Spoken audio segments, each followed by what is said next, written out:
ರಾಮದುರ್ಗ ನಗರದ ಶ್ರೀಪತಿ ನಗರದಲ್ಲಿ ಒಳಚರಂಡಿ ಕಾಮಗಾರಿಕೆ ನಡೆದಿಲ್ಲ ಎಂಬ ಆರೋಪ ಕೇಳಿ ಬಂದಿತು.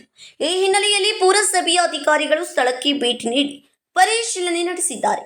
ಕಾಮಗಾರಿಕೆ ಮ್ಯಾಪಿಂಗ್ನಲ್ಲಿ ಇದ್ದರೂ ಸ್ಥಳದಲ್ಲಿ ಕಾಮಗಾರಿಕೆ ಮಾಡದಿರುವ ಬಗ್ಗೆ ಗುತ್ತಿಗೆದಾರರ ವಿರುದ್ಧ ಆರೋಪ ಕೇಳಿ ಬಂದಿದೆ.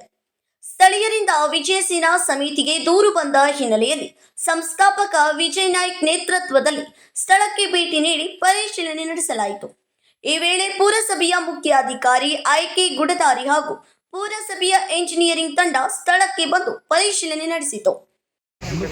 ನನ್ನ ಗಮನಕ್ಕೆ ಬಂದಿದ್ದೇವೆ, ನೀವು ಅದನ್ನ ನೋಡ್ಕೊಂಡು ಎಲ್ಲೆಲ್ಲದಾವು ಅವ್ರ ಮ್ಯಾಪ್ ಪ್ರಕಾರ ಅಲ್ಲಿ ಆಗೈತೆ ಒಂದು ವಿಸಿಟ್ ಮಾಡ್ತೀರಿ. ಆತಂದ್ರೆ ಆಗೋತು ಕ್ವಾಲಿಟಿ ಇನ್ಮೇಲೆ ಮಾಡೋದು ಈ ಎಷ್ಟು ತೊಗೊಂಡು ಮಾಡಿರಿ ಕೆಲಸ ಎಷ್ಟು ಮಾಡಿರಿ ಈಗ ಇನ್ನು 40% ಎಜಾಕ್ಟ್ ಒಳಗೆ ಸಿಮೆಂಟ್ ಕ್ವಾಂಟಿಟಿ ಕಡಿಮೆ ಇರ್ತೈತೆ ಅನ್ನೋಂಥ ಮಾಹಿತಿ ಐತಿ. ನಾಳೆಗೆ ಅದನ್ನು ಥರ್ಡ್ ಪಾರ್ಟಿ ಇನ್ಸ್ಪೆಕ್ಷನ್ಗೆ ಹಾಕಿ ನಿಮ್ಮನ್ನು ಕಾಡಬಾರ್ದು. ನಾವು ಕರೆಕ್ಟಾಗಿ ಮಾಡ್ತೀವಿ. ಈಗ ರಿಪೋರ್ಟ್ ಬರಲ್ಲ ಕರೆಕ್ಟ್ ಅಂತ ಹೇಳ್ತಾರೆ. ನೀವು ಕ್ವಾಂಟಿಟಿ ಕಡಿಮೆ ಐತೆ ಅನ್ನೋದು ಮಾಹಿತಿ ಐತಿ. ಕ್ಲಿಯರಾಗಿ ಸರ್ ಮುಂದೆ ಹೇಳತ್ತೆ ನನಗೆ, ಹೌದಾ? ಅದನ್ನು ಕರೆಕ್ಟ್ ಮಾಡ್ಕೊಡಿ. ಕ್ವಾಂಟಿಟಿ ಸಿಮೆಂಟ್ ಕ್ವಾಂಟಿಟಿ ಎಷ್ಟು ಬೇಕು ರೆಸ್ಯೂ ಆಯ್ತು. ಈಗ ನೀವು ಒಂದು ಸ್ವಲ್ಪ ಉಳಿಸ್ಕೊತಿರ್ತೀರಿ, ಅದರ ಪ್ರಕಾರ ಮಾಡಿರಿ.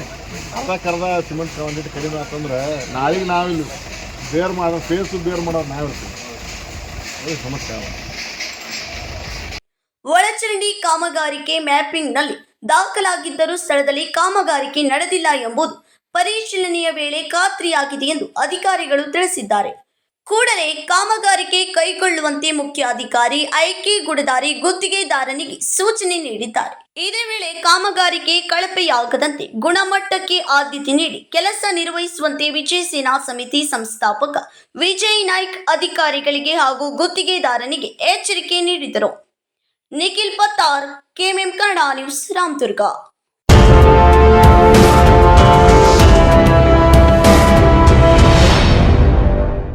ಫ್ರೆಂಡ್ಸ್, ಬಿಎಸ್ಸಿಯ ಅತಿ ದೊಡ್ಡ ಸೇಲ್ ಈಗಾಗಲೇ ಆರಂಭವಾಗಿದೆ.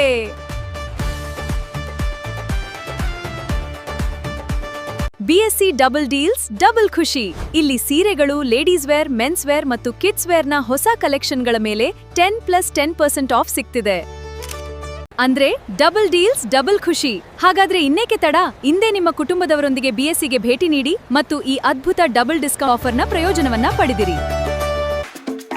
ಬಿಎಸ್ಸಿಯ ಅತಿ ದೊಡ್ಡ sale, BSc double discount, double deal double ಖುಷಿ.